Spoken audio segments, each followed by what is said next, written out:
All right, let's talk about something really important for anyone using Linux, keeping your data safe. We're going to dive deep into a fantastic tool called LUX. It's all about making sure that if someone gets their hands on your hard drive, your data is just a bunch of scrambled nonsense to them. So let me ask you something. Think about your laptop right now. If you left it in a coffee shop and poof, it's gone. What happens to your stuff? Your photos, your code, all that private info? Is it safe, or is it an open book for whoever just grabbed it? That's exactly the nightmare scenario we're going to tackle today. And the solution? It's a neat little thing called LUX. That stands for Linux Unified Key Setup. You can pretty much think of it as the de facto standard for locking down disks on Linux. And we're not just talking about encrypting a file here and there. Nope. LUX locks down the entire partition. It basically turns your hard drive into a digital fortress. Okay, so here's what we've got on tap. We'll start with what LUX actually is. Then we'll get hands-on and create an encrypted drive. After that, we'll set up a cool passwordless unlock, cover some basic management tasks, and wrap up with the really important do's and don'ts. All right, let's kick things off. Section 1. What is LUX encryption?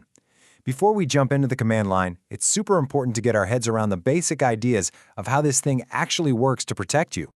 So the biggest thing to remember is that LUX does what we call full disk encryption. That means everything on that partition, your files, the names of the files, all of it gets scrambled into gibberish. It's also super flexible. You can unlock it with a good old-fashioned passphrase, or you can use a special key file. This makes it perfect for laptops, yeah, but also for external drives or even for work situations where you need to meet certain security rules. And get this! This is one of my favorite features. Every LUX volume has 8 key slots.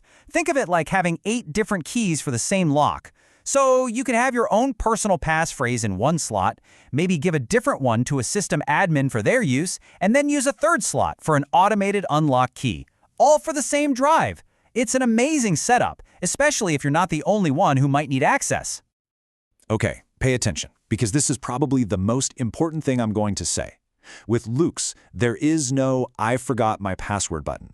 There's no customer support line you can call. If you lose your passphrase, if you lose your key files, your data's gone. I mean, gone forever. There are no backdoors, so please, I'm serious, always back up your passphrase or key in a safe place, completely offline. Okay, enough theory. Let's get our hands dirty.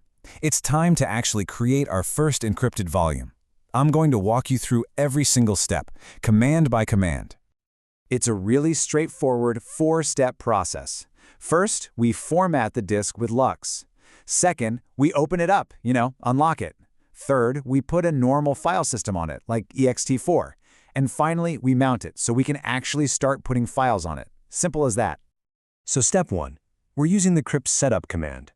The LUX format part is what tells the system, hey, I want to turn this disk, in our example it's /dev/sdb, into a new encrypted LUX volume. When you run this, it's going to ask you to type in a new passphrase.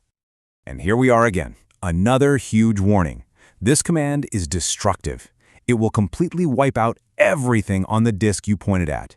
So please, for the love of all that is good, triple check that device name. Make sure you've got the right one. There is absolutely no undo button here. Okay, so now the disk is formatted, but it's locked up tight. To actually use it, we have to open it. We do that with LUX open. You point it at your encrypted drive, /dev/sdb, and it'll ask for your passphrase.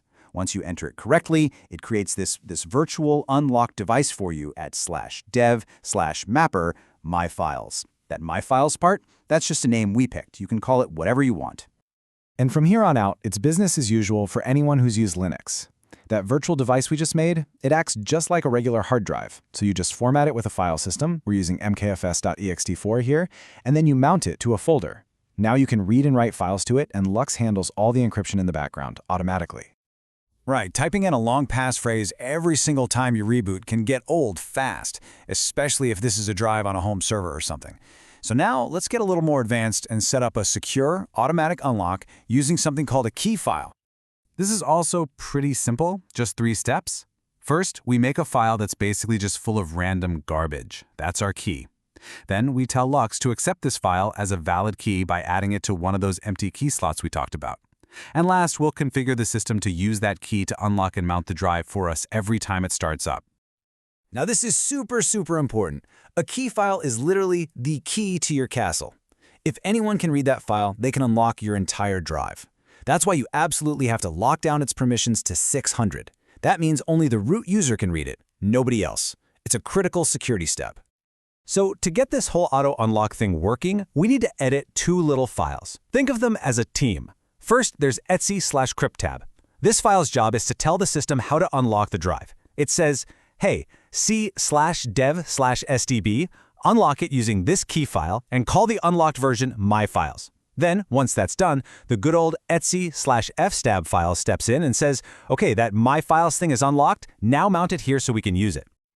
Great, you're all set up. But what about the day-to-day stuff? Let's quickly go over a few essential commands for managing your encrypted drive. Okay, 3 quick commands you'll definitely use. Lux close is how you lock everything back up. Super simple. If you want to change your passphrase, Lux change key is your go-to. And if you're ever curious about what's going on with your key slots, Lux dump will print out a ton of useful info about the volume.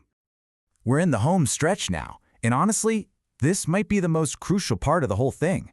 It's one thing to know the commands, but it's another thing entirely to use them safely and avoid disaster.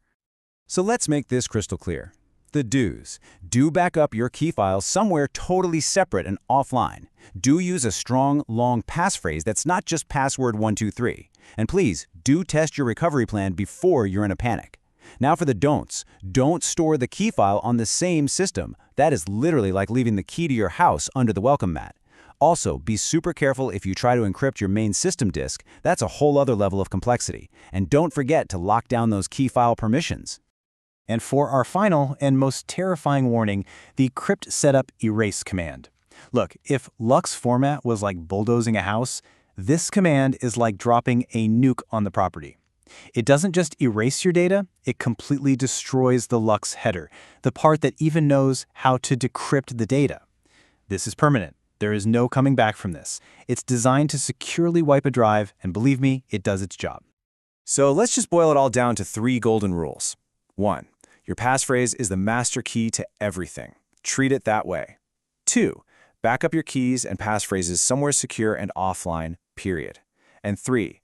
A recovery plan you haven't tested is just a wish. Make sure it actually works before you need it. And that's it. You now have the skills to build your own digital fortress on Linux. You've just taken a huge step toward locking down your digital life. You've got this incredibly powerful tool in your back pocket now. So the only real question is, what are you going to secure next?